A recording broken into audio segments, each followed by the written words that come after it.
ustedes son de un modelo, se los voy a decir, pero no les voy a contar porque es lo que tienen que hacer ustedes y es lo que tendrá que hacer Pablo. Su modelo yo lo siento que incluso es mucho mejor que el conductismo. Es un modelo que a mí me gusta porque es un modelo ruso del crítico social y ustedes son, social, ustedes son el modelo, es que ustedes pertenecen a una escuela que es el modelo hermenéutico histórico. Bueno, mire, ahorita me voy a acordar, les voy a decir, son 3 palabras el modelo. Y es un modelo que trabaja con toda la parte social y cultural. Ustedes son muy Vygotsky. O sea, ustedes no se busquen en Freud, siento yo, pero es lo que la universidad... No se busquen en Maslow, no se busquen en Watson. Sí se van a formar y el que se quiere dar por ahí. Pero yo creo que ustedes son más Vygotsky, yo creo que ustedes son psicología rusa fuerte. Creo que ustedes traen un componente socialista muy fuerte en la forma como ven los fenómenos humanos. Creo que ustedes traen procesos de inclusión más que de excluir. Ustedes incluyen un poco por la formación que uno ve acá. Entonces yo creo que ustedes son más de esa línea. No es gratis, yo les decía, no es gratis quien creó la universidad, ¿no? El padre Rafael García Herreros con el enfoque social. Ya yo creo que desde ahí uno tiene que ir a buscar sus raíces. Yo miro la Javeriana y quién creó la Javeriana, ¿no? Entonces uno va y mira la congregación y todo, o la Santo Tomás, y ellos, los jesuitas, y ellos tienen unas visiones de vida. ¿Quién creó esto? ¿Y qué visión de vida tenía él? Entonces, es bueno porque a la hora que ustedes sepan qué identidades pueden salir a pelear con los otros. O sea, pelear no, pueden salir a competir con los otros.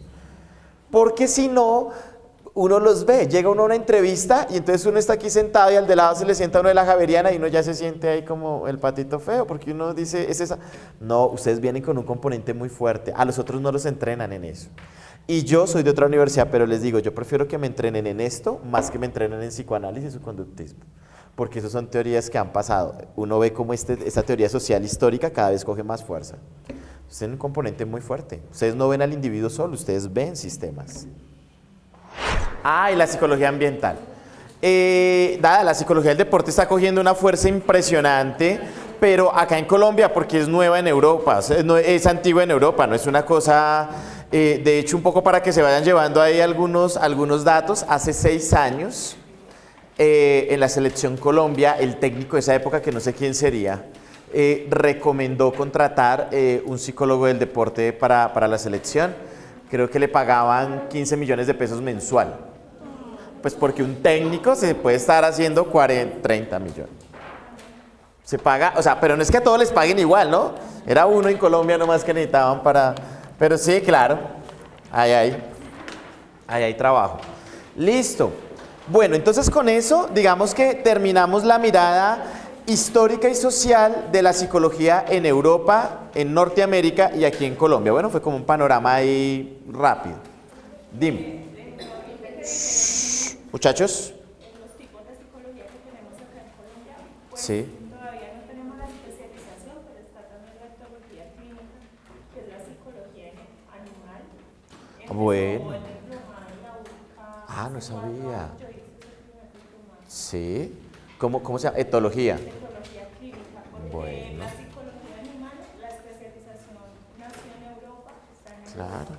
Y llegó por primera vez a Colombia, a Bogotá, la UCA, en el 2009.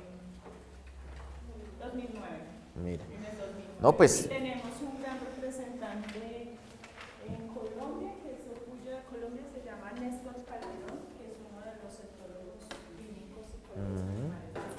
Pues ustedes van a conocer la etología cuando vean apegos. Entonces, el etólogo, o uno de los etólogos que yo, digamos, más he estudiado, se llama John Bowlby, y él estudió el apego que se da entre, digamos que él no se centró entre todos los vínculos, sino se centró en el vínculo que se da entre hijo y mamá. Y empezó estudiando todos los macacos y los chimpancés, que son los más cercanos a nosotros, y desde ahí creó una teoría muy bonita que se llama la teoría de los vínculos y de los apegos, y cómo esa relación de mamá e hijo lo marca uno de por vida. Y dice que hay 3 tipos de apegos, y bueno, ahí nos podríamos quedar, y es etólogo, ¿no? Y cómo eso se trajo a la psicología. Listo, entonces con eso, ahora sí, ya viendo todo ese panorama histórico, empecemos a centrarnos, ¿no? A ubicarnos en todo eso que vimos y a ver cada una de las escuelas. La escuela que vamos a ver hoy es psicoanálisis. Preguntas, ¿se leyeron el libro de Freud para principiantes? ¿Les gustó? ¿Cómo les pareció? Sí, está bonito, o sea, está bonito ver las imágenes A mí me parece que eso es como para dummies, o sea, es bonito, uno lo lee y no es tan pesado el libro. ¿Lo vieron? ¿Se vieron la película El Príncipe de las Mareas? Hicieron ahí el análisis, vamos ahorita a conversar ahorita la idea es dejar unos minutos para conversar todos, ponerlo ahí al servicio, vamos a aclarar dudas del psicoanálisis si lo vemos. Hicieron su tabla de resumen. O sea que venimos hablando psicoanálisis todos, ¿no? Entonces venimos más o menos ubicados. Ubiquémonos en psicoanálisis, Europa, ¿no? ¿Quién tuvo el grupo de Europa? ¿Tú nos das 2 o 3 daticos históricos para poder arrancar? Pues con respecto al caminario del libro, pues la Primera Guerra Mundial. Ajá. La publicación de la interpretación de los sueños. Ah, listo. Interpretación de los sueños. Usted me dice ahí, no te vayas a ir sin darme ese dato para hablar de qué es la interpretación de los sueños para Freud. Listo, entonces, Primera Guerra Mundial. ¿Algún otro dato histórico de esa época? ¿De Europa? ¿Algo que te acuerdes? Primera y segunda, casi que alcanza a coger todo ese periodo. Bueno, listo. Entonces, es un periodo medianamente de conflictos, ¿no? Europa se está ligeramente destruyendo unos contra otros, ¿no? Este es el momento histórico del psicoanálisis, ¿no? La gente también está como en un episodio de deshumanización porque toda la tecnología ha venido a construir armas, ¿no? Y estamos pasando de crearlas, de empezar a atacarnos con avionetas en la Primera Guerra Mundial a la Segunda Guerra Mundial que la estamos terminando con bomba atómica en Hiroshima y Nagasaki. O sea, la cosa está así, ¿no? En alzada. Y es en ese momento histórico de tanto conflicto que llega el psicoanálisis y vamos a ver cositas del psicoanálisis. Me gustaría que primero habláramos pues del padre del psicoanálisis. Atención, yo no les voy a hablar de todo el psicoanálisis, o sea, voy a resumir en este tiempo 150 años de historia, pero me voy a centrar mucho en el psicoanálisis raso, en el de Freud, o sea, voy a hablar desde Freud, porque esto ha evolucionado y ahorita hablamos de neopsicoanálisis y tiene otras versiones. Eso ya lo van a ver cuando vean su curso de psicoanálisis. Yo les voy a hablar del de Freud para ubicarlos históricamente en la escuela. Entonces, ¿quién es el padre del psicoanálisis? Sigmund Freud. Realmente él se llamaba Sigismundo Freud, Sigismundo, pero a Latinoamérica o Occidente llegó, fue Sigmund Freud y entonces así lo conocemos nosotros. Bueno, Sigmund Freud. Y cuéntenme datos de Sigmund. Bueno, fue preferido en su familia, desde pequeño era consentido de la mamá y de la mamá. O sea, si uno lo ve sistémicamente, este niño era el niño preferido. No sé si alcanzaron a leer. Creo que tiene una hermana que toca un instrumento y no lo dejan tocar cuando el niño está estudiando, ¿no? Bueno, también hay unas historias alrededor de Freud. Cuando Freud nació, parte de la placenta, una cosa, le quedó pegada en el cráneo, o sea, usualmente eso no ocurre, le queda pegada en el cráneo y el médico que atiende el parto le dice a la mamá, qué cosa tan curiosa, le quedó pegada la placenta al cráneo, tal vez va a ser alguna cosa por ese lado. O sea, fue como un suceso particular que ocurrió y él viene a trabajar toda la psique humana, ¿no? Pero entonces fue el niño, ¿no? El niño preferido. ¿Qué más me pueden contar de Freud? Ah, exacto. Por allá habían otros hijos, ¿no? Del lado del papá. Un niño obsesionado con el estudio, ¿no? Desde a los 13 años ya era 6 Estudioso. y era adicto al trabajo. Bueno, y ligeramente adicto al trabajo y también adicto a la cocaína. Claro que partamos de que cuando él hizo sus primeros estudios con cocaína, la cocaína no era ilegal, ¿no? Es como cuando uno mira la historia de Al Capone. Y Al Capone, ¿por qué Al Capone fue tan malo, no? Porque traficaba y uno dice, ¿qué alucinógeno traficaba? No, whisky. Después fue que eso dejó de ser ilegal. Con la cocaína pasó al contrario. Primero era legal y después se volvió ilegal. Cuando Freud empieza a trabajar con cocaína, eso no era ilegal. De hecho, parece que también hizo unos estudios con cannabis y con marihuana. Operaciones. Sí. Lo hizo con él y con su esposa Marta. Claro, incluso parece que los últimos años de Freud por su cáncer de mandíbula, él mismo aplicó algún conocimiento que tenía de eso, digamos, por los brotes de dolor que eso le generaba. ¿Qué más sabemos de Sigmund Freud para podernos ir ubicando allí culturalmente? Eso también es bueno, exacto. Sigmund Freud no estudió psicología, el tipo estudió medicina. Y venga, ¿y por qué? ¿Y por qué si yo estudié para ser médico, por qué termino metido en el cuento de la psicología y del psicoanálisis? ¿Qué le pasó a él? También le sirvió conocer mucho, cuando nosotros llegamos a Chaco, Charcot. entonces él decía que podía existir enfermedades que no vinieran de lo biológico, que él empezó ya como a indagarse y Sí, él dijo que su caballo era lo psicológico. Pues. correcto. A Freud le pasó una cosa particular y es que él era médico, ¿no? Entonces, médico, él se formó en la medicina, solo causas biológicas.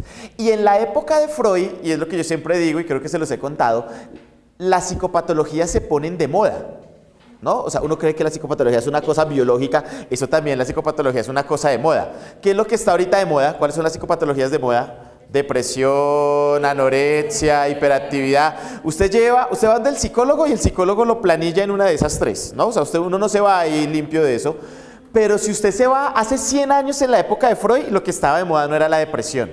Lo que estaba de moda era la histeria y la neurosis, ¿no? Profe, ¿eso es como lo mismo? Como la histeria y la neurosis. Sí, son episodios muy similares. Vamos a ver qué es eso de las neurosis y las histerias. Venga, pero incluso, entonces, lo que estaba de moda en esa época era la neurosis. Y uno dice, ¿y en esa época la gente no se deprimía? Claro. Era eso. Pero ¿por qué no se diagnosticaban como depresión? Porque lo que estaba de moda era la neurosis. Es como ahora, yo llevo 10 años trabajando y yo no he visto el primer diagnóstico de neurosis. Y yo veo una cantidad de neuróticos, pero ahorita la moda es depresión, otras patologías, entonces eso no lo ven los psicólogos. Lo que estaba de moda era la neurosis, cositas de la neurosis. La neurosis consistía, les voy a contar, habían muchos tipos de neurosis, pero digamos la neurosis tradicional que era, que a ti se te paralizaba partes del cuerpo. Y entonces mira lo que empieza a ocurrir, le llegan, bueno, otra cosita, no le daba a los hombres, solo le daba a las mujeres. Entonces, y uno dice, entonces, ¿será que las mujeres estaban más rayadas que nosotros? No, es que hay unas exigencias sociales y culturales en Europa de esa época, pues es que la mujer no tenía voz y voto, era una sociedad tremenda. Si ahorita estamos en una sociedad machista, es una sociedad todavía más patriarcal, o sea, no era fácil ser mujer, no era fácil surgir como mujer. Y las mujeres empiezan a desarrollar los brotes neuróticos. ¿Qué era una neurosis? Ejemplo, yo llego donde Freud, que es el médico, y le digo, señor, hace 3 semanas se me paralizó medio cuerpo, ¿no? Y la neurosis es que se te paralizaban partes del cuerpo, y Freud le hacía todos los exámenes y decía, pero esto no tiene nada biológico, o sea, no hay nada físico, por más que le hago exámenes, y Freud empezó a decir, parece ser que la enfermedad no es física, sino que viene de acá. Entonces va a tocar crear una ciencia que nos responda a eso. Y entonces uno dice, ¿cómo así? ¿Uno de acá se puede enfermar y somatizar? Claro, creo que yo les he contado a ustedes de un paciente que yo tuve, digamos, porque creo que es del psicoanálisis, es muy vistoso el caso. Era interesante, él le tenía pánico a hablar en público y pánico a las entrevistas. Entonces, o sea, mire, él tenía una vida súper normal, el problema es que no tenía trabajo, ¿no? Pero buscaba y pasaba hojas de vida y el día que lo llamaban decían, señor, recibimos su hoja de vida en 4 días, ¿no? Puede venir a la entrevista, a ese tipo se le tiraba en la semana.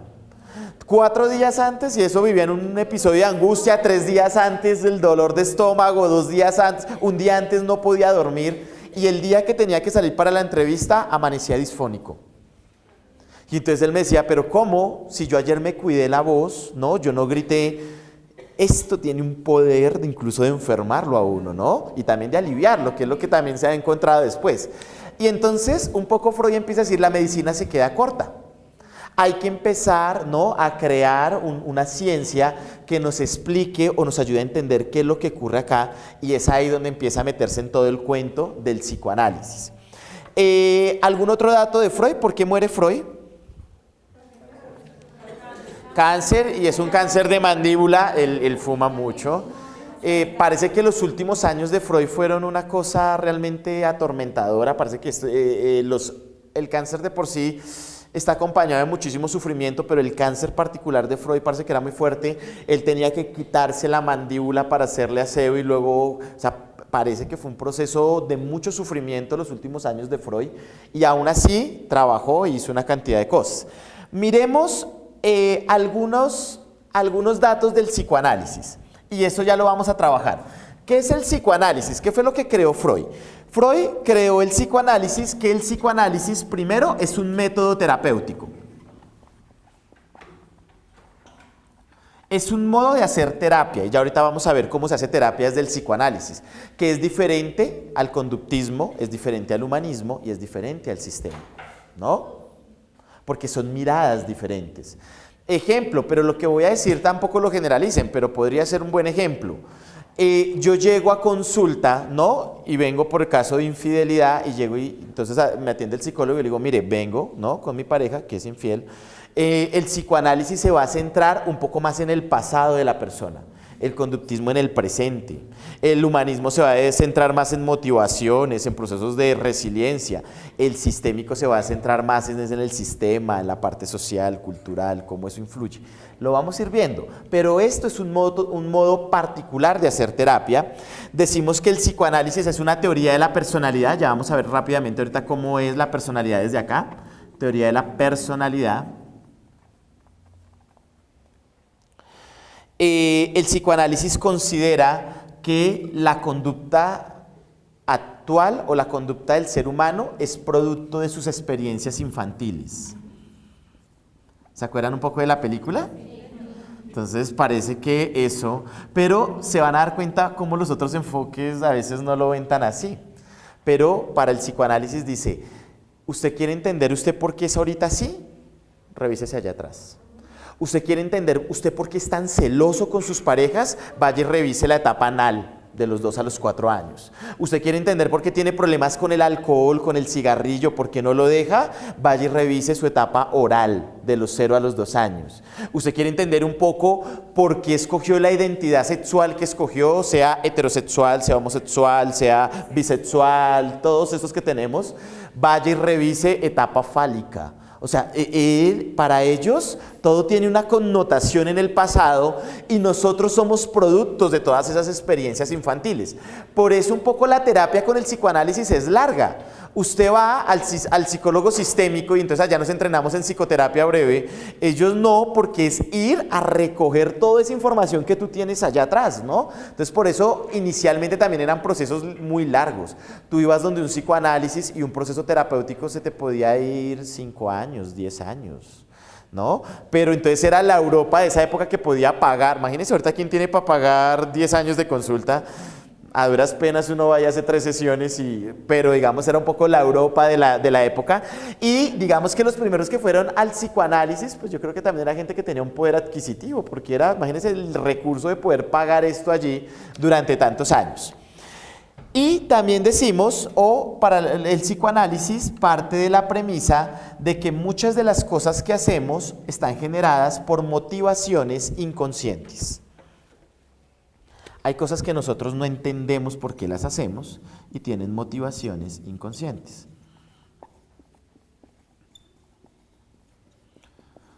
Ahora sí, con esto... ¿Va en relación con las experiencias infantiles? Correcto. Hay muchas cosas que uno olvida. O que Se bloquean, o que están allí. Ya vamos a empezar a charlar de todas esas teorías. Entonces, antes de arrancar de hablar de las teorías, quiero que aclaremos un par de conceptos y con esos conceptos ahí sí nos vamos a trabajar con las teorías. Entonces, conceptos claves del psicoanálisis. Primer concepto clave, que quiero que lo tengan en cuenta, la catarsis. El psicoanálisis trabaja o propende por hacer catarsis. ¿Qué es la catarsis? Exteriorizar, muy bien. La catarsis es hacer consciente lo inconsciente. Exacto, identificar cuál fue la causa. Eso es hacer catarsis, ¿no? Cuando tú dices, oiga, a mí ¿por qué me gustarán los tipos tan mayores? Pero no me gustan que me lleven 4 o 5 añitos, ojalá me llevaran 20 o 30 años, esos son los que me gustan.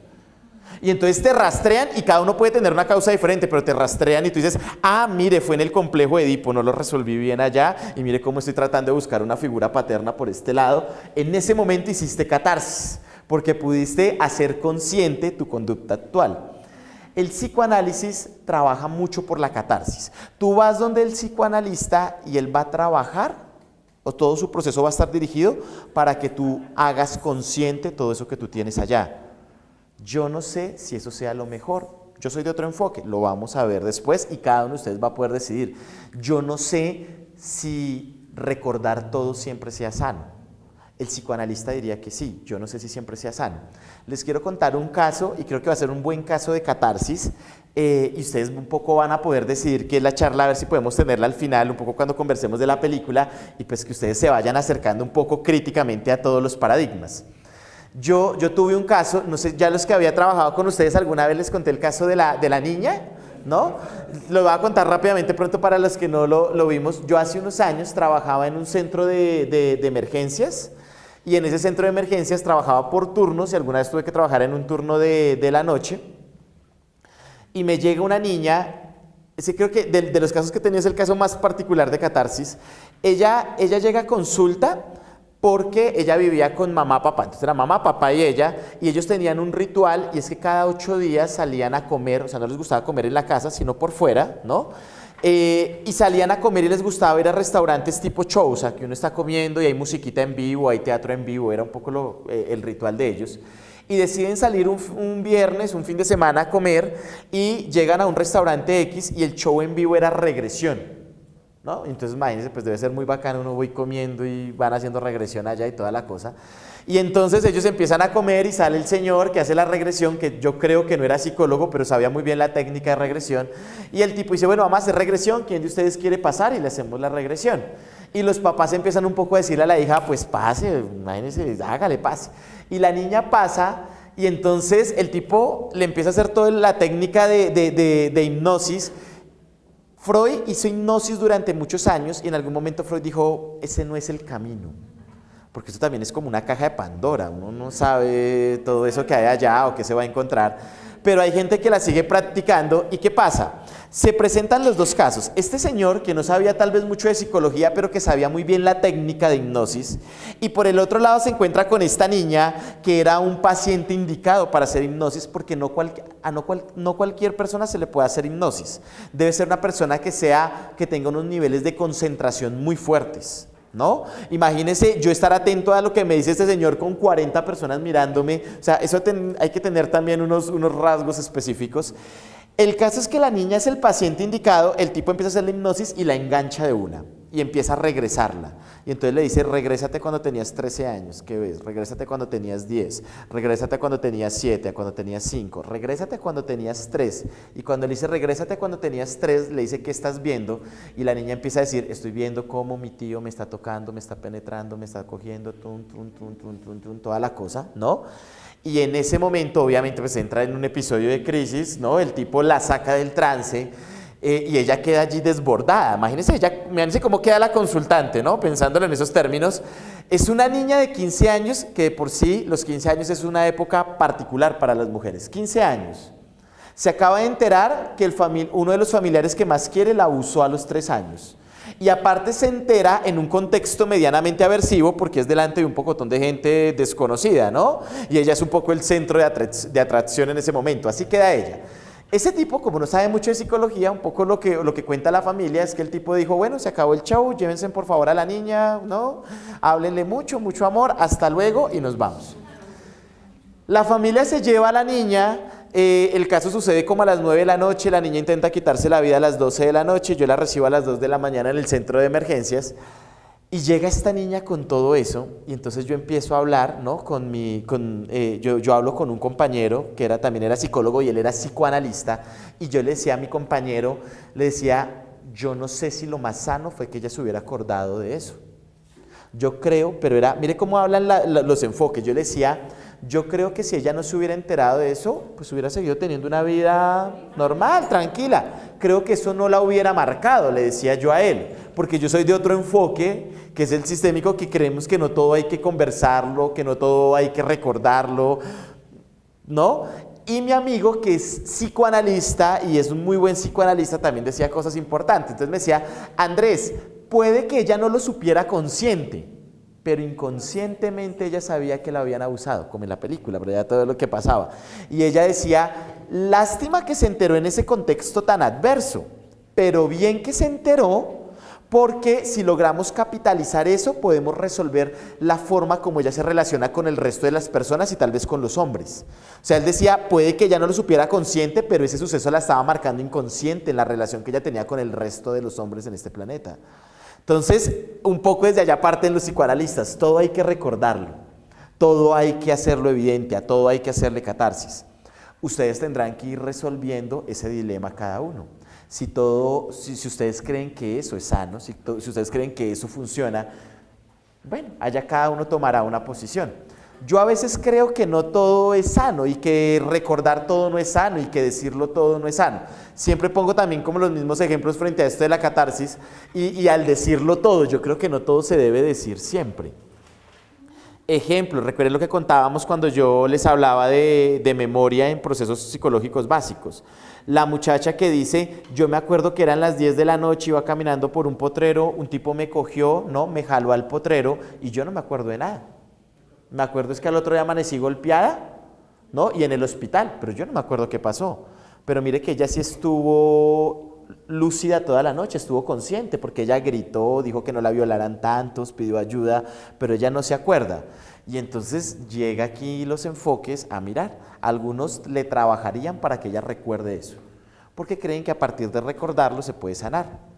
Otros creen que eso no es tan importante. Igual ella ya sabe que la abusaron, o sea, yo no sé si recordar todo sea sano o a partir de ahí empezar a reconfigurar.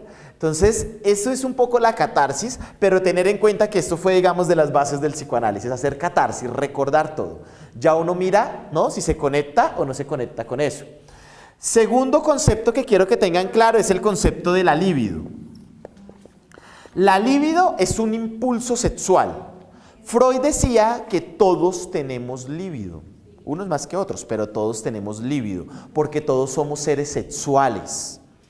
Y uno, ¿cómo desfoga la libido? Entonces le preguntaban, ¿cómo uno desfoga la libido, no? Freud decía, hay varias formas. Una, que es la forma biológica, y es, consígase un par, ¿no?, hombre o mujer, y desfogue toda esa libido a través de una relación sexual coital.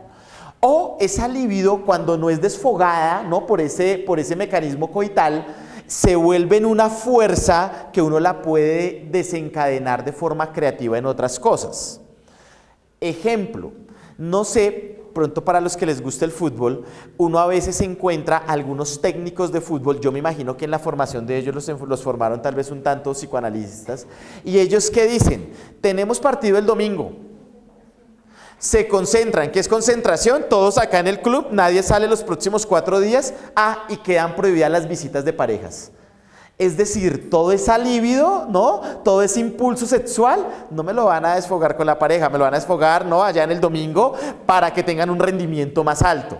Uno encuentra las batallas del medioevo, y ¿qué hacían en las batallas del medioevo? Salía el ejército a pelear contra otro ejército y llevaban o sea, no solo iban hombres, iba la caravana de mujeres, ¿no?, que eran todas las que ejercían la prostitución, y las llevaban a ellas, porque imagínense, tipo 6 meses peleando, pues las llevaban a ellas, pero ¿qué hacían los comandantes?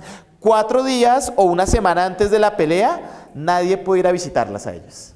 Las pueden ir a visitar después de la pelea, ¿no? Pero antes de la batalla, 8 días antes, todos acá, juiciositos, para que toda esa libido la tengan allá y en la batalla puedan desfogarla y canalizarla de otra forma. Entonces Freud dice, hay una libido y todos tenemos la libido. Algunos la desfogan de esa forma o esa se puede utilizar para desfogarla de otras formas. Entonces está la libido, que es ese impulso sexual. Freud habló mucho de sexualidad, ahorita lo vamos a ver. Otro concepto que quiero que tengamos claro antes de ver teorías es el concepto de consciente e inconsciente. Consciente e inconsciente.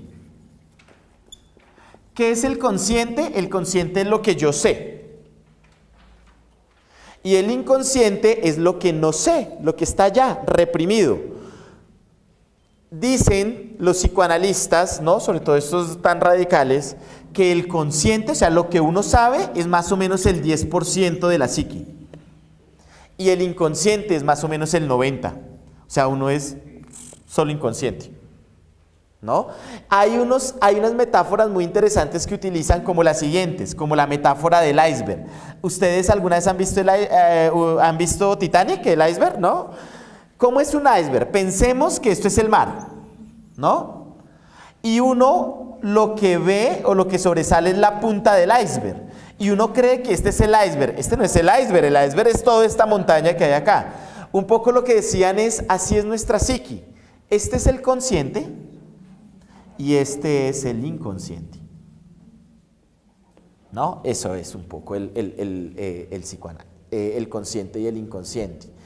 El inconsciente siempre está operando ahí y se mueve de formas que uno no logra conocer. Ejemplo, bueno, y vamos a ver ya ahorita la teoría de los sueños, pero mire por lo menos un caso que estoy atendiendo ahorita, me parece tan particular, y si uno lo ve desde aquí, es del consciente y del inconsciente. Es una pareja que llega por dificultades a nivel sexual, pero ¿qué pasó? Él le fue infiel a ella, o sea, el tipo le fue infiel, toda la cosa, ella se enteró, y entonces el tipo va y le dice un poco a ella, le dice, mira, discúlpame, yo no lo quería hacer, una cosa, la otra, yo a ti te amo, ¿qué hacemos? Y ella le dice, ¿sabe qué? Yo lo perdono. Si yo a usted lo amo mucho, yo no lo voy a dejar, lo perdono de una. Y a partir de ese momento él desarrolla una disfunción eréctil. Y llegan a consulta porque llevan 6 meses y él no ha podido tener una erección para poder tener una relación sexual. Y empieza uno a hablar y mire cómo este man inconscientemente se está castigando. Usted me perdonó, usted no me tenía que haber perdonado. Y como usted me perdonó, yo no me la perdono. Y él está allí, ¿no? Con todo esto. No es tan fácil de identificar todo esto. Es un proceso inconsciente y es como él mismo se castiga, ¿no? Y se castiga en esa parte, ¿no? Porque eso realmente fue un poco parte del problema. Entonces, ese es el consciente y el inconsciente y cómo están jugando ahí todo el tiempo. Y el otro concepto, bueno, pensemos los sueños, ¿no? La que tú decías, más o menos nos acordamos de la fecha de cuando publicó. Que es, ¿cómo se llama el libro? Interpretación de los sueños, ¿no? Interpretación de los sueños. Interpretación de los sueños.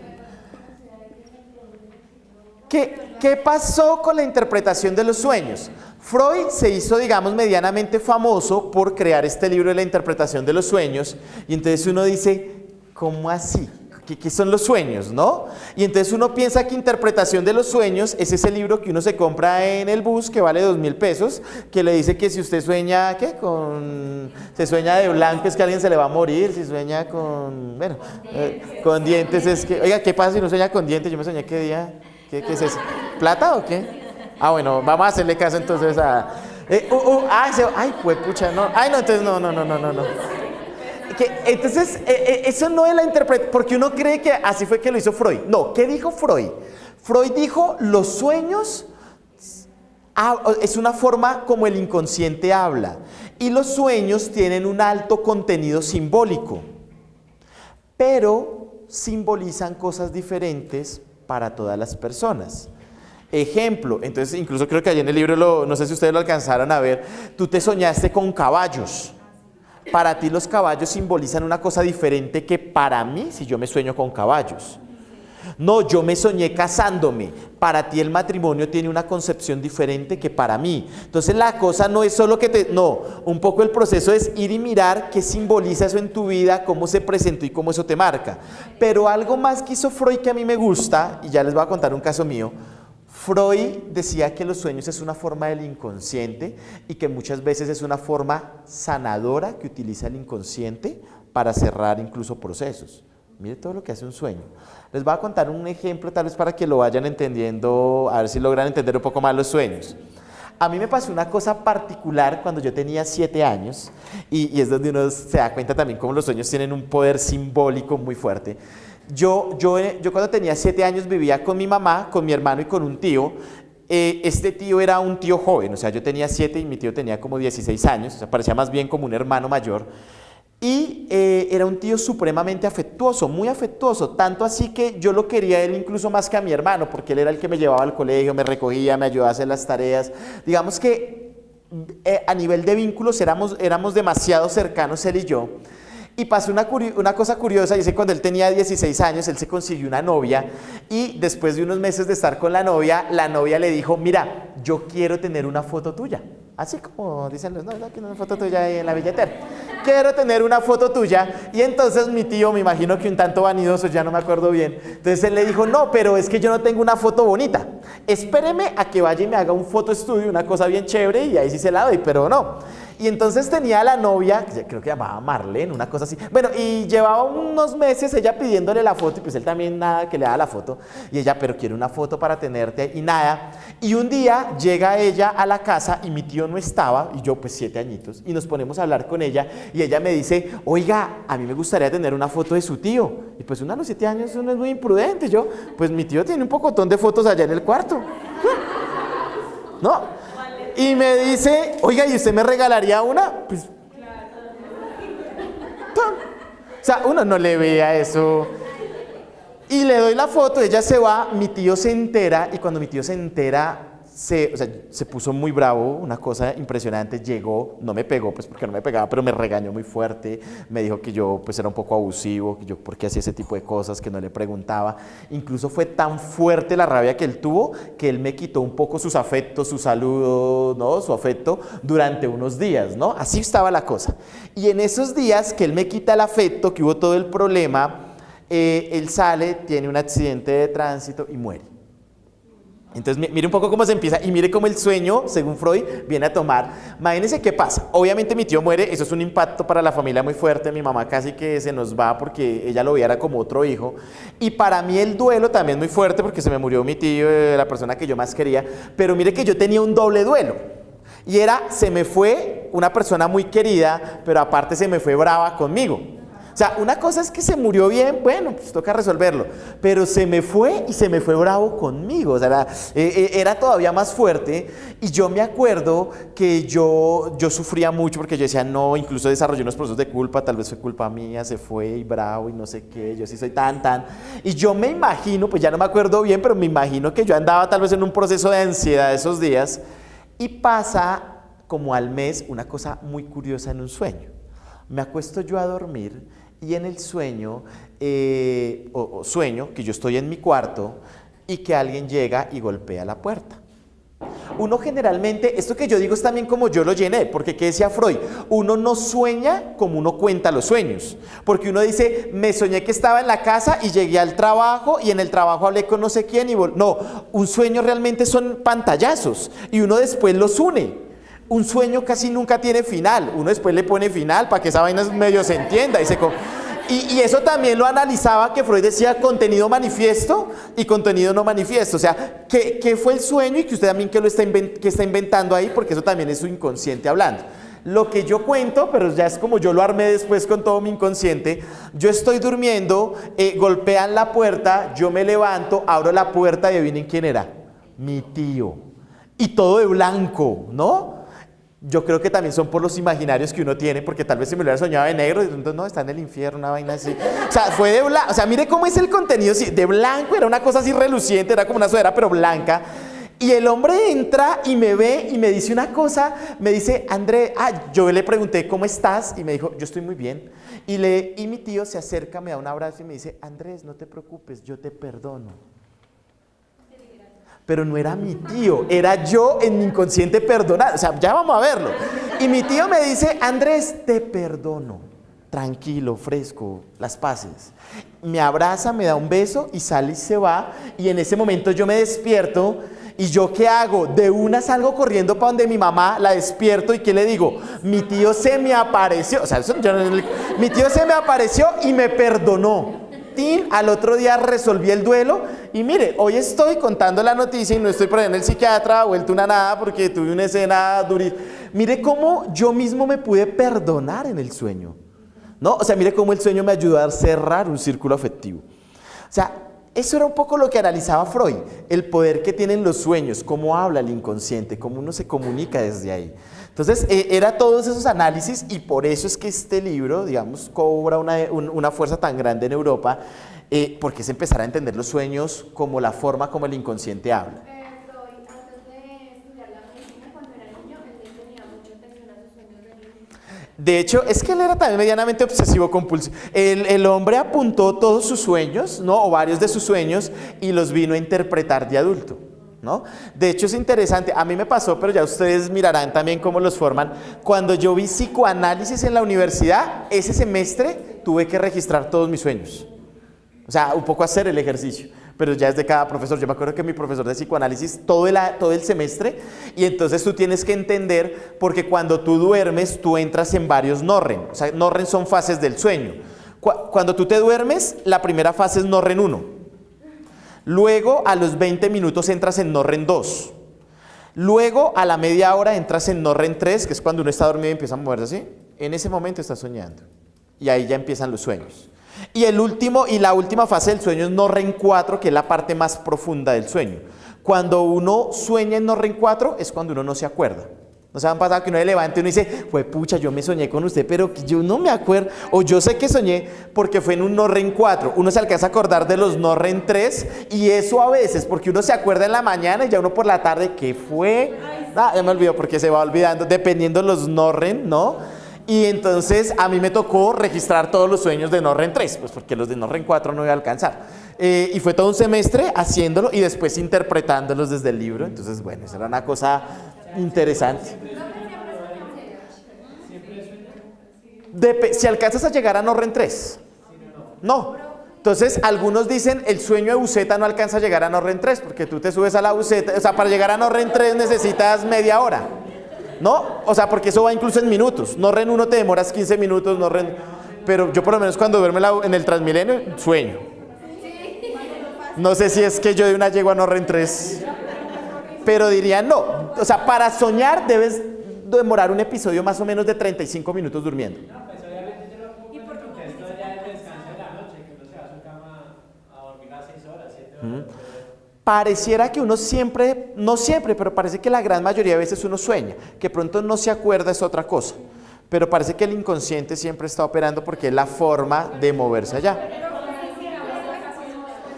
Porque muy seguramente sueñas en NORREM 4 y ahí no te vas a acordar. O sea, sueñas en el episodio, sueñas en el nivel más profundo. Entonces libera en el NORREM 4. Uno se acuerda de los NORREM 3. Porque cuando tú sueñas está el aparato psíquico funcionando. Claro. Porque está todo el aparato psíquico funcionando, ahí están todos los procesos activados, los procesos básicos están ahí. Pues un poco lo que dicen los biólogos es, uno sueña siempre y cuando haya durado más de 40 minutos durmiendo. O sea, que te dé paso a llegar a los NORREM. Pero si el sueño fue de 20 minutos, dicen, tal vez ahí no alcanzó a ver, ¿no? Entonces, eso fue. Uy, a mí me tocó un entrenamiento fuerte porque fue registrarlos. Incluso una vez me tocó un trabajo durísimo.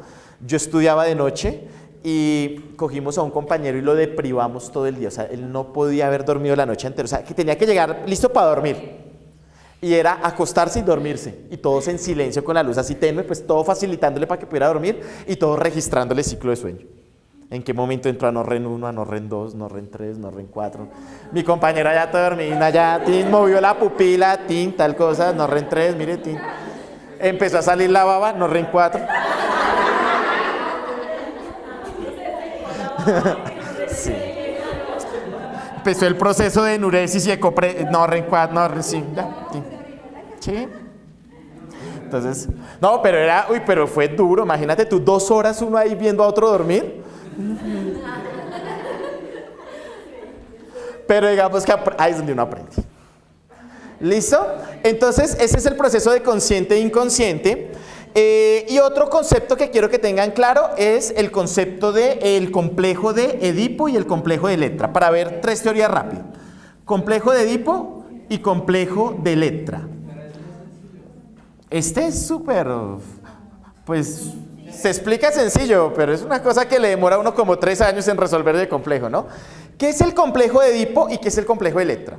El de Edipo es fácil, cuando los hijos sienten... ¿Hijos qué? ¿Hombres o mujeres? Complejo de Edipo es el niño. Y el niño con la mamá. ¿Y el complejo de Electra? La niña con la mamá. Bien, listo. Ahora sí. Arranquemos. ¿A qué edad más o menos se presenta el complejo de Edipo según Freud? Freud decía más o menos 4 años. Pero era Freud. Uno tiene que ir mirando que eso no es tan así con todos los niños. ¿Y en qué consiste el complejo de Edipo? En que el niño Niño hombre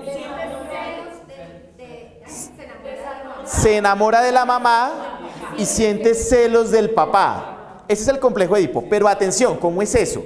El niño de 4 años se enamora de la mamá, pero es un amor inconsciente, no es un amor sexual, porque uno lo ve y uno dice, ¿cómo así? Entonces uno a los 4 años le tengo ganas a mi mamá. No, es eso. Yo me enamoro platónicamente de mi mamá, no es un amor sexual, ¿no? Y con mi papá empiezo a tener unas discusiones emocionales muy fuertes. ¿Por qué? Porque yo lo quiero porque es mi papá, pero él también le quita afecto a mi mamá. Entonces empieza la cosa aquí como a luchar. Y un poco lo que dice Freud es, el niño va a durar más o menos 2 años en ese proceso, y a los 6 años él ya empieza a entender un poco que esto no es ese tipo de amor, empieza a resolverlo y empieza a identificarse con el papá, ¿no? Y empieza todo el proceso de identidad y toda la cosa.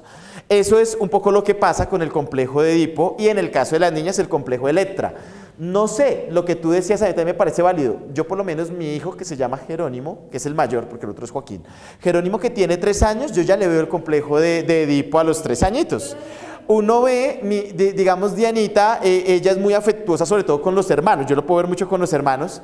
Y entonces yo veo, ella está por ahí y hay algún hermano y el hermano la empieza a abrazar. Jerónimo inmediatamente llega allá, ¿no? Y abraza a la mamá y mi mamá es mía. Y uno dice, mire, ¿no? Exacto, dice, mire cómo se presenta. Y uno ve, los papás están viendo televisión allá acostaditos, junticos, y pasa el niño y ve y están en la mitad de la cama. Y esto del complejo de Edipo o de Electra. Mi hija tiene 3 años y medio y todavía no le he visto el complejo de Electra por ningún lado. Ah, bueno, o puede que no.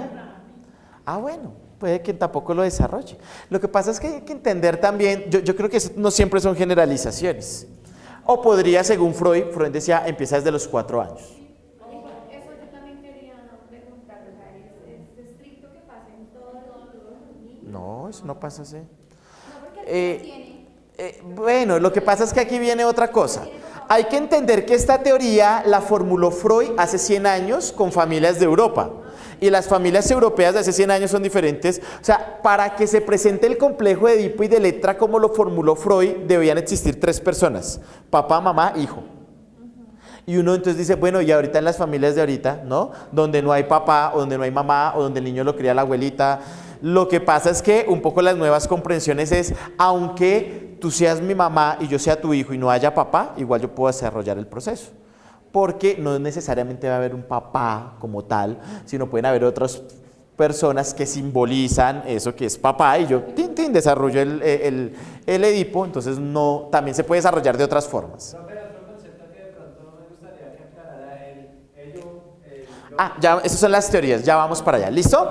Entonces, ¿tenemos claro esto más o menos? ¿Ya lo tienen claro? Entonces, ahora sí veamos un par de teorías y arrancamos. La primera teoría que vamos a ver es la estructura del aparato psíquico o estructura de la personalidad, que es ello, yo y superyo, ¿no? Esa es como la primera gran teoría del psicoanálisis, y es la estructura de la personalidad. Estructura de la personalidad. ¿Qué decía Freud? Freud decía, nuestra personalidad está compuesta por 3 entidades, ¿no? 3 entidades. Y esas entidades incluso viven como peleando entre ellas. Es como una lucha psíquica ya interna. ¿Y cuáles son esas 3 entidades? Es el ello, el yo y el superyo. ¿Qué es el ello?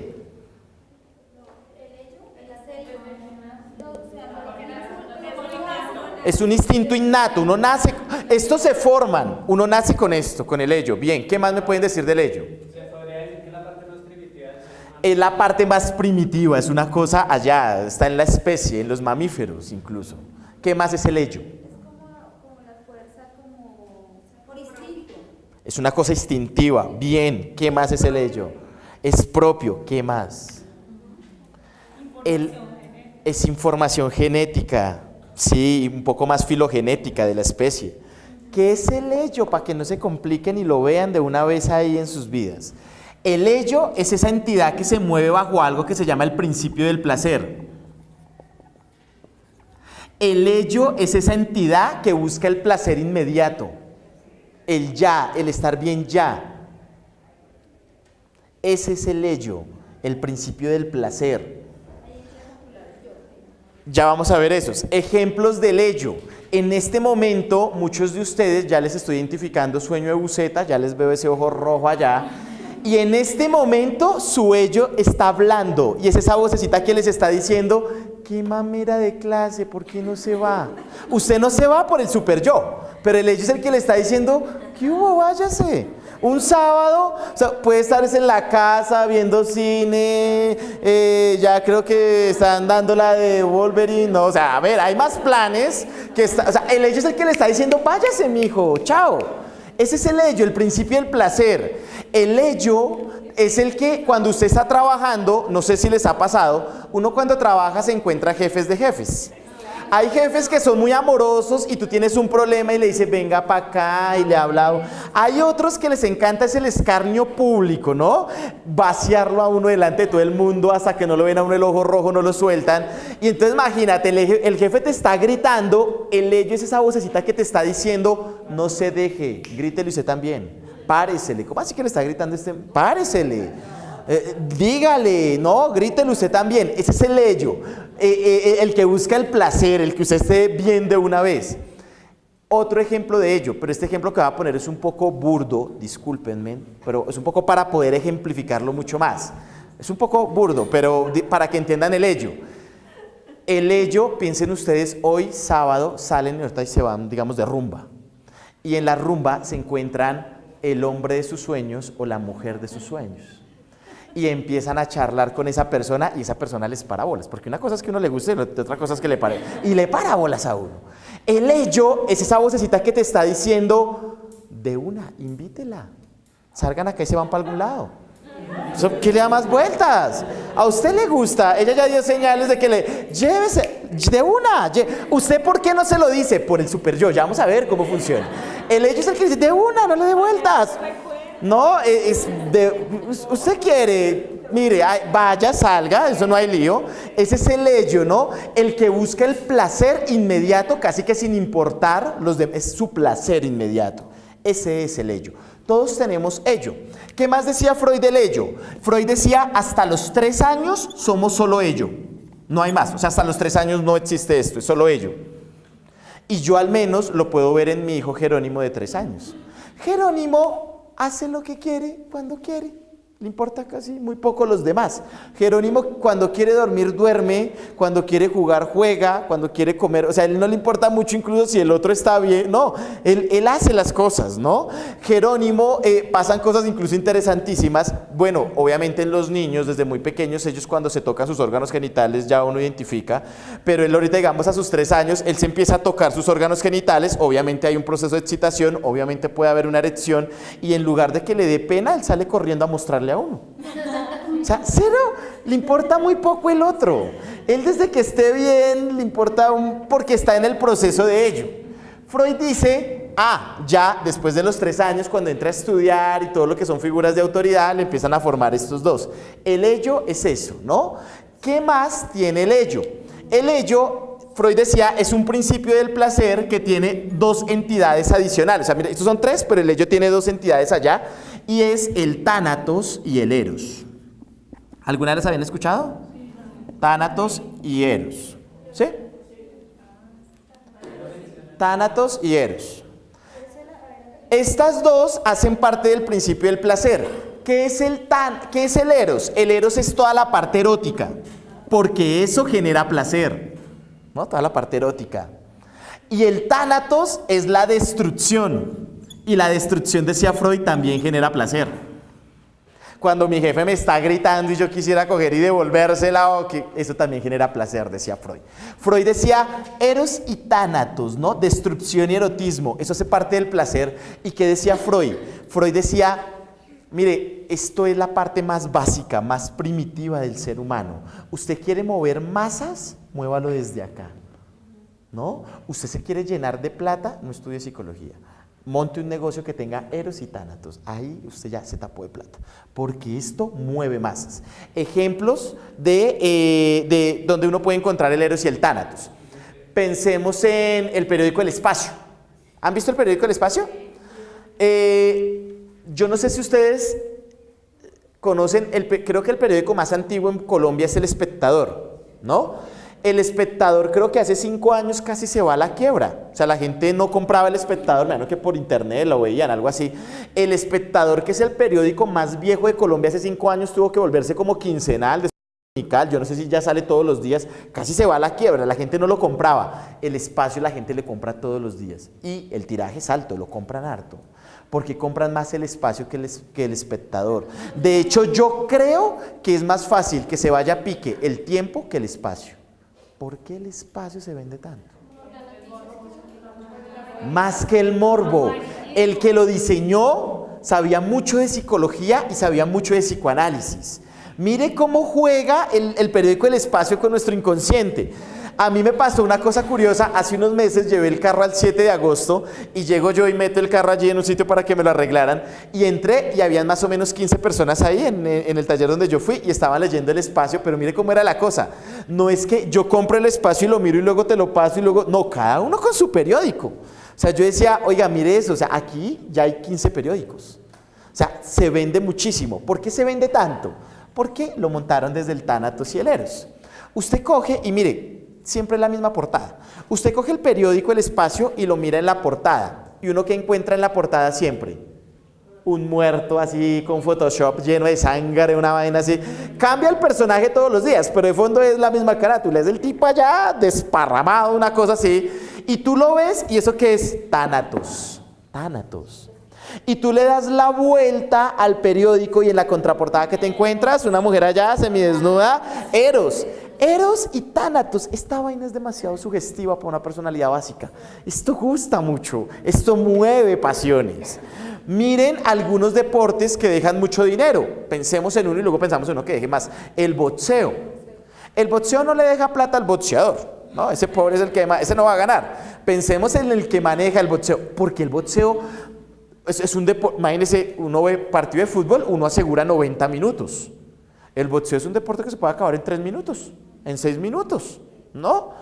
Y deja las mismas regalías que puede dejar un partido. O sea, ¿por qué?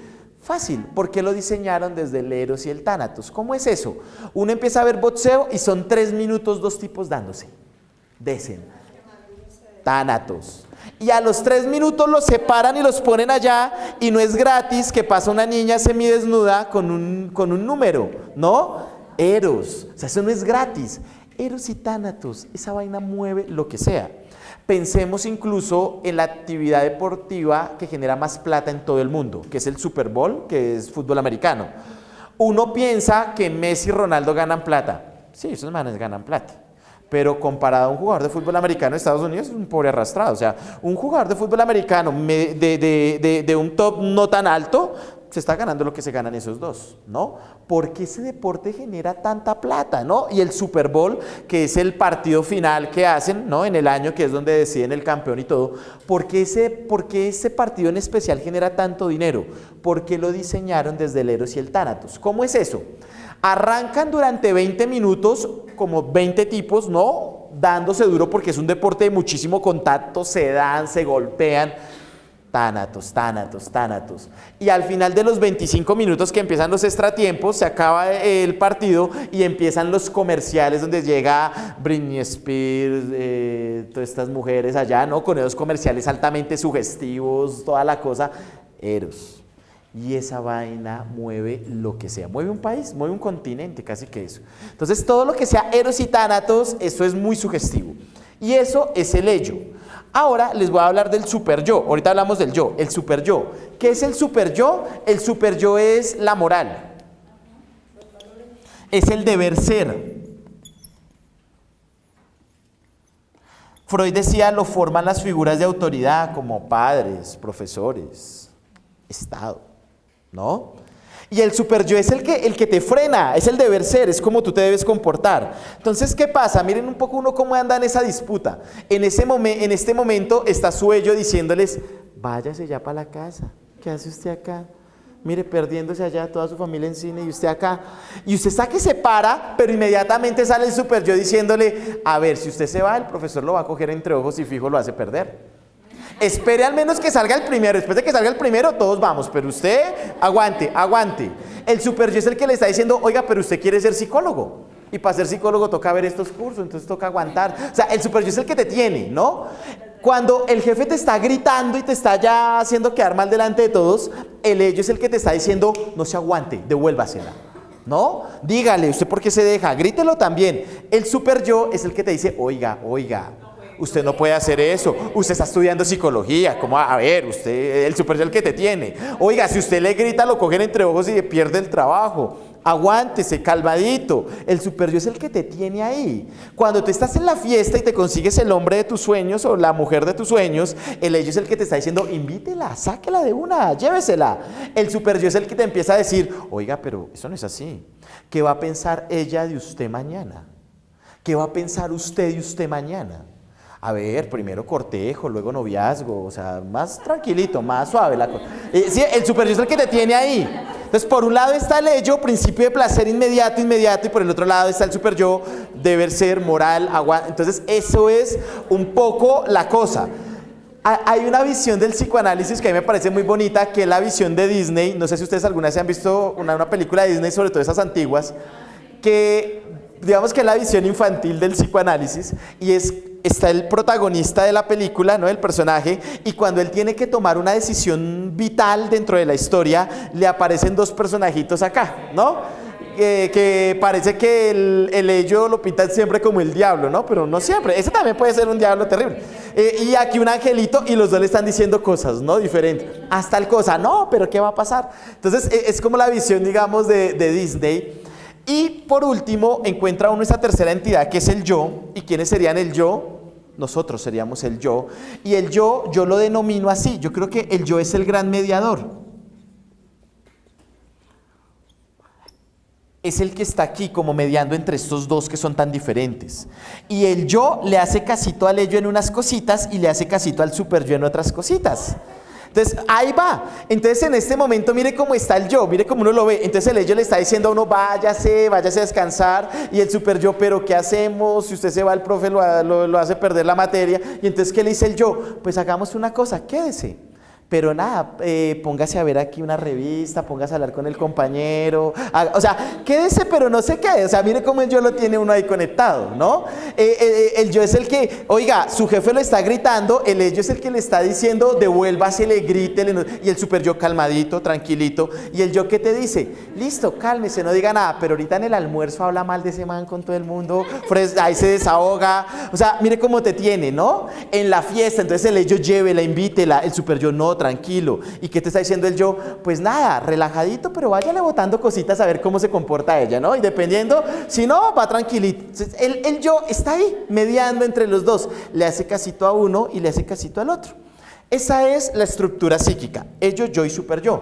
Cuando ustedes lleguen a ver psicopatología, van a entender cosas de esto. O sea, esto uno lo entiende también desde la psicopatología. Pensemos una personalidad desbordada en el ello. ¿Ustedes se imaginan? O sea, tratemos de graficarlo. Imagínense una persona que su estructura psíquica es así. El super yo es esto y el ello es esto. ¿Cómo sería esa persona? Ahí podemos encontrar un abusador sexual. ¿Qué es un abusador sexual? Es una personalidad desbordada en el ello. El tipo, cuando tiene ganas de satisfacerse sexualmente, sale y lo hace sin importar si el otro le gusta o no le gusta. ¿No? Porque es desbordado en el ello. Ahí podríamos tener un garabito. ¿No? El tipo, cuando tenía ganas de satisfacer sus deseos y maltratar a alguien, salía y lo hacía sin importar si al otro le gustaba o no le gustaba. Una personalidad desbordada en el ello. El año pasado, Estados Unidos, están estrenando la película del Caballero de la Noche Asciende de Batman, ¿no? Y entra el tipo disfrazado como Guasón, 20 y pico de años creo que tenía, entra disfrazado de Guasón, y en la mitad de la película saca un arma y empieza a matar a todo el mundo. Y después de que lo matan y lo agarran, le dicen, ¿y usted por qué los mató? Y el tipo dice, pues yo tenía como ganas de matar a alguien. Y fui y lo hice. ¿No? O sea, no hay un dejo de culpa, no. desbordado en el ello, ¿no? O sea, nosotros tenemos esas tres entidades y las tres son buenas, ¿no? Porque digamos que es como un regulador social, ¿no? Y lo llevan. Pero ahora imaginémonos el siguiente caso, una personalidad desbordada en el super yo. O sea, lo contrario, este es el ello y este es el super yo. O sea, ya demasiado. ¿Un narcisista? No, el narciso es este. Este es el narciso, el que va sin importar. Este es más un obsesivo compulsivo, un psicorrígido. Una persona que no incluso es inflexible en el pensamiento. Las cosas solo se hacen de una forma. Y es bien, y es al derecho. Las dos pueden desbordar la psicopatología. Si se desborda el ello, se desborda el super yo. Este entra en un episodio obsesivo compulsivo, psicorrígido. Las cosas solo se hacen así. Yo no me permito sentir, yo no me permito disfrutar de la vida. La cosa es así, ¿no? La familia toca sacarla adelante, no importa si no quiero esa persona, no importa si estoy no, claro, es desbordado en el super yo, en el deber ser, en la moral. Entonces, desde aquí uno empieza a entender también procesos psicopatológicos. Entonces, esta es la estructura de personalidad de Freud, ello, yo y super yo, ¿no? Entonces, casi nada, ¿no? Un poco lo que propone este señor. Eso se llama, de hecho es un mecanismo de defensa que se llama el ascetismo. Y es cuando tú reprimes esa libido y salen allí. Bueno, ahora vamos a ver otra teoría rapidita, corramos a ver si podemos hablar, esta vaina se fue. Segunda teoría fuerte del psicoanálisis es la teoría del desarrollo psicosexual. Teoría del desarrollo psicosexual. Teoría del desarrollo psicosexual. ¿Qué dijo Freud? Freud dijo, digamos, algo también que leemos a Freud, es que Freud dijo, la sexualidad no empieza en la adolescencia. Toda la vida habíamos creído que era en la adolescencia cuando empezaba la vaina de la sexualidad. Freud dijo, la sexualidad empieza cuando uno es niño. Desde que uno nace ya empieza la sexualidad. Yo iría un poquitico más adelante y creería que la sexualidad empieza desde antes que uno nazca, porque ya hay unas exigencias de género. Pero, digamos, Freud ya fue muy avanzado y nos dijo, desde que el niño nace, ya empieza la sexualidad. Y Freud propuso unas etapas del desarrollo psicosexual. Entonces, tenemos la primera etapa, que es ¿cuál? La fase oral. Y la fase oral de que, no me gusta poner años, porque eso no es tan así en la vida real, pero más o menos de qué años a qué años le pondrían. Desde que nace hasta los 2 añitos. ¿Y cuáles son las características de la fase oral?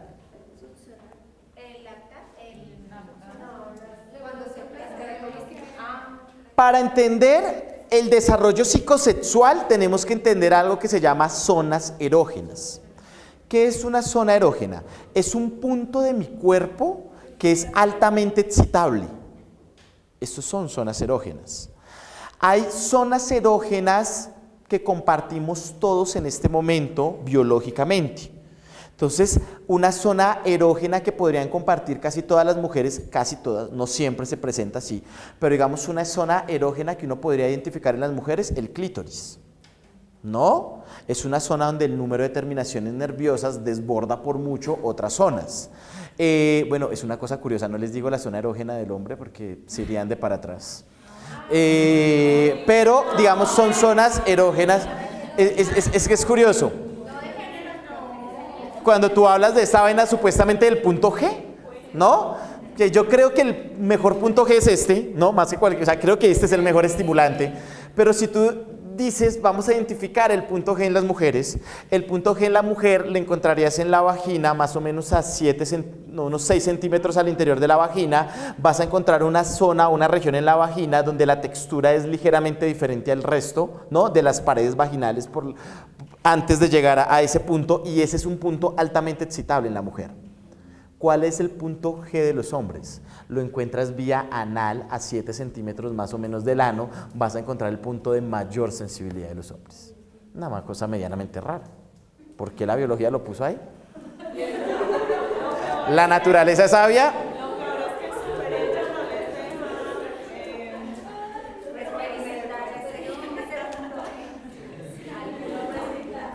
Parecería que el sexo anal lo podrían disfrutar tal vez más los hombres que las mujeres. Diría tal vez la teoría. Y por eso encuentra uno que en algunas relaciones homosexuales El que está siendo penetrado puede tener una erección, porque claro, están estimulando en un punto altamente erógeno. Entonces, bueno, miren, nos desviamos un poquitico hablando allí. Entonces, estamos hablando de zonas erógenas. Entonces, esto toca entenderlo. Nosotros tenemos en este momento puntos erógenos en comunes, pero aparte de eso, cada uno tiene sus propios puntos erógenos que han desarrollado por experiencias de vida. Ejemplo, entonces para algunas mujeres dicen, Andrés, para mí en este momento también una zona erógena son los senos. Los senos para mí son altamente estimulables. La otra puede decir, no, Andrés, a mí me tocan los senos, me duele, ya se me dañó el rato, ya no. Entonces, cada uno compartimos zonas erógenas comunes, pero también hay zonas erógenas particulares. Eso toca entenderlo para mirar esto, porque entonces Freud decía, atención, cuando el niño nace, la principal zona erógena no son los genitales, la principal zona erógena es la boca. O sea, acá es donde reposa el placer del niño, esto cuando el niño nace. Por eso es que el niño explora el mundo a través de la boca. Usted haga el ejemplo por si tiene algún niño en la casa de 0 a 2 años. Todo lo que usted le dé, que hace el niño, se lo lleva a la boca. El niño explora el mundo a través de la boca. Usted le deja por ahí el control remoto y usted va a ver, y si no se lo quita, se lo come. El niño todo es a la boca, todo lo explora, porque es acá donde está la zona de mayor placer. Y resulta, y Freud decía, en esta época se presenta algo interesante en el niño. ¿Qué está pasando en el niño en esta época? El niño está lactando. Y la mamá, muchas veces, no siempre, pero muchas veces la mamá le está dando pecho. Y ese darle pecho al niño, aparte de ser una cosa de supervivencia, es un proceso altamente placentero para el niño, ¿no? Porque eso está ahí. Y Freud decía, el primer objeto sexual que nosotros tenemos es el pecho de la madre. Ese contacto piel a piel, este contacto con la boca, porque allí es donde está toda la zona erógena del niño, es lo que hace, digamos, este episodio altamente excitable. Ya después de Freud llegaron otros autores. Hay una autora, si la quieren estudiar después, se llama Melanie Klein, y Melanie Klein creó una teoría que se llama pecho bueno y pecho malo. Y entonces ella decía, cuando uno le da pecho al niño, el niño toma de los dos pechos, pero hay un pechito del que toma ligeramente más que el otro, que pronto las que son mamás pronto pueden comprobar que uno dice, cuando el chino se levanta a las 3 de la mañana, uno más o menos le tiene el pecho que es para vuélvase a dormir, ¿no? Hay un pecho que disfruta un poco más la posición. Melanie Klein decía, un poco dependiendo del pecho que escoja, va a construir patrones de personalidad futuro. Y dice, bueno, entonces desde ahí incluso se piensa construir personalidad. Entonces, esta es la fase oral. Ya lo van a ver cuando lleguen a ver psicopatologías. Resulta que uno en la fase oral, decía Freud, a uno le pueden sobregratificar esta etapa o no se la pueden gratificar. O sea, o mucho o nada. Y si se la sobregratifican mucho o no se la gratifican para nada, usted va a generar una fijación. Pensemos a uno cómo le podrían gratificar esa etapa. Estos niños que les dan pecho, incluso dirían ellos, hasta muy entrado, todo lo que el niño se le quiera llevar a la boca, se lo dejan llevar. O sea, el niño es libre de explorar incluso a pesar de su supervivencia. Todo lo que el niño se quiera echar a la boca, eso parece súper buenísimo. No hay un momento del día donde el niño no tenga algo ahí metido en la boca, o sea, todo el tiempo, ¿no? Está. Entonces Freud dice, se lo sobregratificaron. O hay niños que no se lo sobregratifican. El niño se va a echar algo a la boca y eso no se puede. El niño va a llevar, no, o sea, no se lo gratifican. Freud decía, si esto se lo sobregratifican a uno o no se lo gratifican mucho, genera una fijación. ¿Y qué fijaciones puede uno encontrar en el adulto? Comportamientos de adulto que se generaron acá. Un alcohólico, decía Freud. Un alcohólico es una persona que algo pasó en esa etapa. O se lo sobregratificaron o no se lo gratificaron. Un fumador excesivo. Un mitómano, el que dice mentiras, ¿no? Si usted piensa en el mitómano, si piensa en el alcohólico, aunque son diferentes, comparten algo en común, y es que son conductas que se ejecutan desde acá. Entonces Freud decía, esto lo puede generar, ¿no? Dependiendo de lo que ocurra acá. Luego viene otra fase, que es la segunda fase, que se llama fase anal, que iría de los 2 a los 4 años. ¿Y en qué consiste la fase anal? Freud decía, a los 2 años la zona erógena se traslada de acá al ano, ¿no? ¿Y qué está pasando en la vida del niño? El niño está empezando a dejar el pañal, está en todo el proceso de control de esfínteres. Y Freud decía, lo que le genera placer al niño acá son 2 cosas, retener o expulsar heces. Ese es el plan para el niño. Eso es lo que más felicidad le genera al niño. retener, querer orinar y aguantarse, o querer ir al baño y se tiene ahí un ratico. Freud decía, es una cosa placentera, orinar, tener heces, todo esto es altamente placentero para el niño. Sé que uno lo escucha y eso parece medianamente escatológico, uno dice, ay, qué cosa, pero yo no sé, cada uno lo vivirá. Yo por una suerte que tengo a Jerónimo, que podría estar un poco en esta fase, es supremamente chistoso. Jerónimo, uno le compró, ¿cómo es que se llama esto que uno les compra? ¿No? La mica, el vaso, el vasito, la cosa ahí, es una cosa chistosísima. Jerónimo cuando orina, o sobre todo cuando tiene heces fecales, Jerónimo hace y lo llama a uno, y él lleva, pero con una propiedad, lo lleva ya al baño, y tiene que llevarlo él, y eso es un ritual allí. Y ahorita el hermano que tiene 3 mesecitos hace, y él es el que quiere llevar el pañal, y déjeme ver. Parece escatológico, pero es un poco el placer que se genera ya. Incluso Freud decía, es la forma como el niño le expresa amor, o sea, para él eso es un regalo a la familia. O sea, este es mi regalo para ustedes, ¿no? Es así de como lo veía Freud, porque todo está ahí, ¿no? Y entonces resulta que en esta etapa se puede o sobregratificar mucho o casi no se puede gratificar. ¿Cómo se sobregratifica? No sé si han visto estas escenas donde el niño cuando va a hacer, ¿no? Entonces le ponen allí el vasito y el niño se sienta y toda la familia alrededor. Vamos, tú puedes. Y el niño hace, y tú, eso parece el himno nacional. Tú pues bien, lo dices, o sea, una cosa allí sobregratificada. O está el otro caso de que no se lo gratifican, entonces el niño hace, inmediatamente lo limpian, no, la mamá no le gusta mucho, todas esas cosas. Entonces casi no se gratifica. Y entonces Freud decía, si esto se sobregratifica mucho o casi no se gratifica, va a generar fijaciones en el adulto. ¿Como cuáles? Piensen en un tacaño. ¿Qué es un tacaño? Es un tipo que retiene, no heces, plata, bienes, pero retiene. Es un ejercicio de retención y expulsión, retención y expulsión. Está su contrario, el botaratas, ¿cómo le pondría una Y? El amigo que uno quisiera tener, ¿no? Que uno, yo gasto, no hay plata, yo invito, ofrezco. O sea, expulsión, retención y expulsión. Pero aquí también Freud decía que uno puede encontrar un celotípico. ¿Qué es el celotípico? El celoso pero ya enfermo, ¿no? ¿Quién es el celotípico? Tú eres mi pareja, yo no te dejo ir, te domino. Retención, ¿no? No te vas, aquí, mía. ¿Cómo así que usted se fue para tal lado? Sale conmigo. La estoy llamando cada 10 minutos, me contesta, si no me contesta voy y la busco. Retención, retención, retención. Entonces Freud decía, acá genera comportamientos acá. Bueno, yo siento que el psicoanálisis es una vaina también medianamente de fe, ¿no? Uno creer todo esto ahí, pero bueno, ahí va. Luego está la fase, después de la anal, ¿cuál sigue? La fase fálica. Y la fase fálica va de los 4 a los 6 años. 4 a 6 años.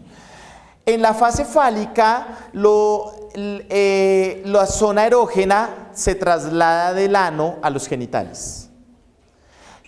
No es que el niño antes no sintiera placer en los genitales. Antes de los 4 años el niño se tocaba el pene o la niña se tocaba la vagina, iba a presentarse una erección o una lubricación vaginal. Pero aquí el niño empieza a ser ya más consciente de eso. Ah, si me tocó ahí, me gusta. ¿No? Si me tocó ahí, experimento placer. Ya empieza a ser más consciente el comportamiento y se vuelve la zona erógena, los órganos genitales. En ese momento se presenta complejo de Edipo y complejo de Electra. Y Freud decía, dependiendo cómo se desarrolle ese proceso, va a generar la identidad sexual del niño. O sea, para Freud, la identidad sexual, tomaba uno esa decisión acá, en esta época de los 4 a los 6 años. Si yo voy a ser heterosexual, si yo voy a ser homosexual, eso se definía allá, de los 4 a los 6 años. Digamos que aquí es uno de los tantos puntos en los que yo voy en contra de lo que dice Freud. O sea, yo no creo que la identidad sexual se defina de los 4 a los 6 años. Yo creo que la identidad sexual es una cosa que toda la vida uno la está definiendo, o sea, no es una cosa ahí particular. Yo no creo en eso de que yo me puse la camiseta de heterosexual y voy a ser heterosexual toda la vida. No, es una decisión que uno toma todos los días, o me puse la camiseta de homosexual. Yo creo que uno más bien transita en la sexualidad, no es unas cosas allí fijas en el tiempo. Uno realmente en consulta encuentra es que la gente transita. Miren un poco este ejemplo y digamos desde Freud se quedaría corto. Yo hace unos años atendí una pareja también fue un caso muy bonito porque me enseñó tanto de sexualidad ese caso. Llega la pareja, hombre y mujer, más o menos, tenían 30 años los dos más o menos, y tenían una niña de 3, ¿no? De la relación.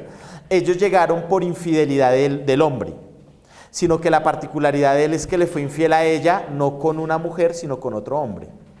Y no con cualquier hombre, sino con el mejor amigo de la casa. Sancho las metió completicas. Y llegan a consulta un poco, ¿no? Y entonces llega el tipo y dice, bueno, vengo porque o sea, ella me dijo que si no vengo a psicólogo, pues me deja y yo necesito ver. Y entonces él empieza a contarme la consulta, mire, entonces yo me conseguí un tipo y era el mejor amigo de la casa y estuve con él y justo ella llegó. O sea, aparte que fue una vaina así estilo telenovela, que ella se fue y se le olvidó unas cosas y se vino de una y los pilló, una vaina ahí. Y el tipo está contando toda esta relación que tuvo alterna al matrimonio con el otro compañero, y yo me quedo escuchándolo y yo le hablo desde mis prejuicios, ¿no? Porque todavía no tenía una comprensión tan clara de eso, gracias a él la pude ampliar. Y le digo yo, entonces tú eres gay. No, pues porque a mí siempre me enseñaron que si un hombre tiene una relación sexual coital con otro hombre, pues es gay. Entonces le digo yo, entonces tú eres gay. Y el tipo me dijo una vaina sin precedentes. Me dijo, no, Andrés, yo no soy gay. Porque a mí no me gustan todos los hombres, a mí me gusta es un hombre, y mi dilema es con ese tipo, no con todos, es con ese. Y es con ese tipo que llegó en este momento de mi vida, en un momento que tengo unos problemas particulares y en un momento que tengo unos problemas particulares con mi pareja, y mi dilema es con él, no con todos, yo la tengo clara. O sea, es una vaina, o sea, el ser humano es tan complejo, porque yo en ese momento pensaba en LGBTI, ¿no? ¿Recuerdan la sigla? Lesbianas, gay, bisexuales. Yo decía, esto realmente no aplica para la vida real. ¿Él en qué categoría está? O sea, ninguna, o sea, y creo que el ser humano creo que el ser humano desborda categorías. Entonces, y mire que el dilema de él pareciera que no fuera tanto acá. Bueno, el psicoanalista diría, algo pasó allá. Pero el tipo dijo, yo siempre la tuve clara, o sea, para mí eso no fue en este momento, ¿no? Es una cosa muy particular de ahorita. Y bueno, sí, el tipo está viendo unos dilemas muy de ese momento de su vida, con la pareja está viendo unos momentos muy particulares, y este tipo llegó y le resolvió todos esos problemas particulares que tenía. Entonces uno desde ahí encuentra y dice, bueno, quién sabe si será de los 4 a los 6 años o será una cosa que uno va decidiendo todos los días. Pero Freud decía que de los 4 a los 6 años se definía toda esa identidad de género. Luego la otra fase que sigue es la fase de latencia. Eso tiene varios nombres, pero generalmente lo llamamos la fase de latencia, y va de los 6 a los 12 años, latencia. 6 a 12 años. Latencia. ¿Qué es la fase de latencia? Freud decía, es esa etapa donde la sexualidad se adormece, no hay zonas erógenas. ¿No? Es un periodo de adormecimiento de la sexualidad. Es esa etapa donde los niños quieren jugar con niños y las niñas quieren jugar con niñas.